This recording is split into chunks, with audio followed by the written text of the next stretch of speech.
Ruben Amorim mengatakan Victor Lindelof dan Nosair Mazraoui siap untuk pertandingan Liga Primer hari Minggu melawan Wolves di Old Trafford.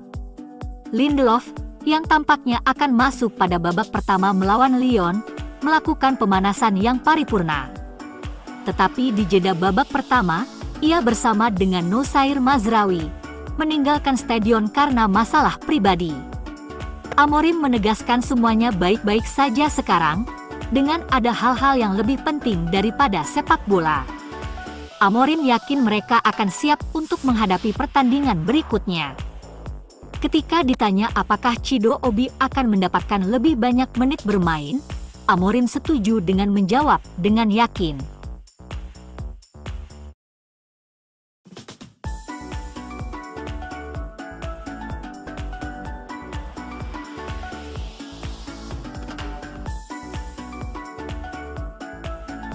Sekitar 85 juta pound akan diperoleh dari kualifikasi Liga Champions musim depan.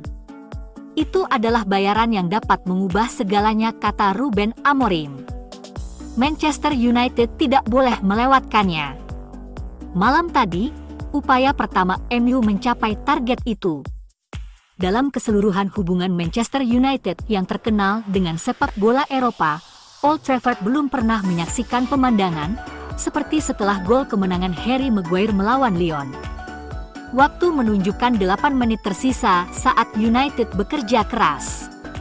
Setiap detik semakin mendekatkan gambaran kosongnya jadwal MU pertengahan minggu musim depan. Sekitar 1.000 fans MU merayap meninggalkan stadion, ratusan ribu lainnya mematikan TV dan streaming. Sudah terbayang, transaksi keuangan yang menegangkan di musim panas, pertandingan yang tidak akan berlangsung lama untuk sisa musim ini, dan fokus baru pada Ruben Amorim dan para eksekutif di atasnya. Kecemasan menyebar. Jadi, saat Maguire mencetak gol, itulah konteks perayaan yang paling bebas, penuh kegembiraan, dan tanpa malu yang pernah dilihat oleh stadion tua yang hebat ini. Alejandro Garnacho berlari cepat dari bangku cadangan melintasi rumput, seolah-olah ia tidak baru saja berlari selama 100 menit, menukik ke arah kerumunan di dekat bendera sudut, seperti penyanyi utama dalam sebuah band rock, dipeluk oleh lengan-lengan yang memujanya. Garnacho dengan riang melompat ke atas lapangan dan meninju udara. Mungkin, ada kelegaan dalam reaksinya juga, setelah menyia-nyiakan peluang untuk mengubah skor menjadi 3-0.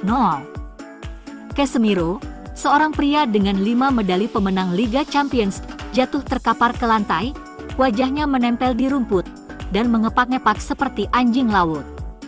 2 assist berkualitasnya yang menentukan. Onana meninggalkan areanya, merentangkan tangannya lebar-lebar, dan berlari kecil menuju Amorim untuk memeluk pelatih kepala yang telah mencoretnya. Kobbie Mainoo, yang mencetak gol penyeimbang pada menit ke-120, diangkat dari tanah sebagai respons. Luke Shaw berlutut di papan iklan, menikmati kekacauan itu.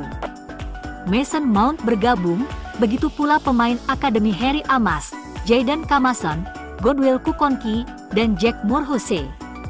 Amas, yang akan melakoni debutnya di Liga Eropa, dan Moorhouse berpelukan.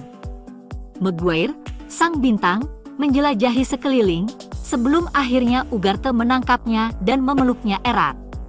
Rasmus Højlund mengikutinya, saat penyusup lapangan dikawal keluar oleh pengawas di belakang.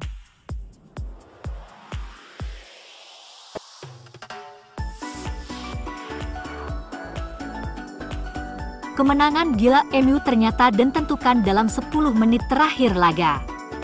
Saat Amorim dan asistennya mencoba mengomunikasikan rencana, Mount mengarahkan Maguire untuk menukar perannya menjadi penyerang tengah.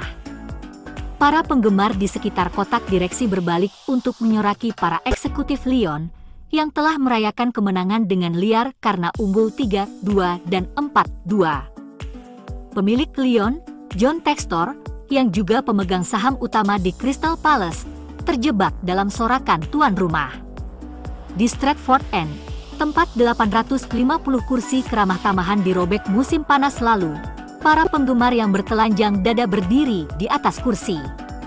Ini menjadi iklan yang sempurna untuk alasan mengapa mereka ingin merebut kembali tribun Old Trafford yang terkenal itu.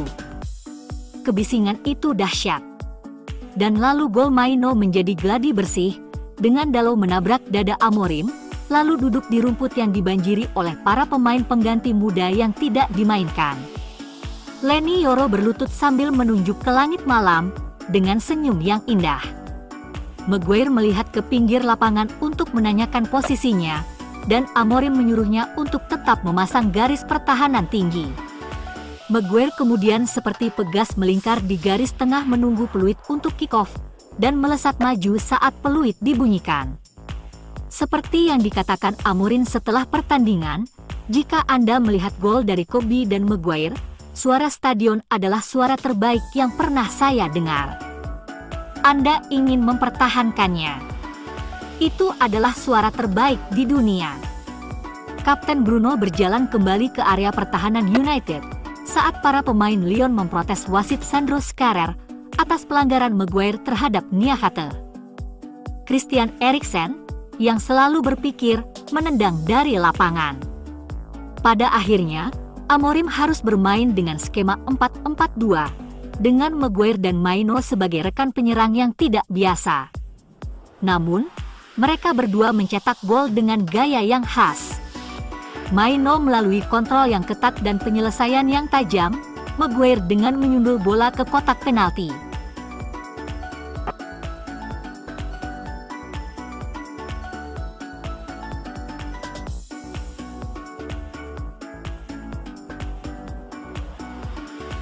David Ornstein dari Athletic melaporkan tentang Manchester United yang mengincar gelandang musim panas ini.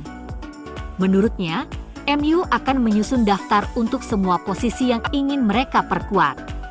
Namun, apa yang dapat mereka lakukan akan bergantung pada banyak faktor.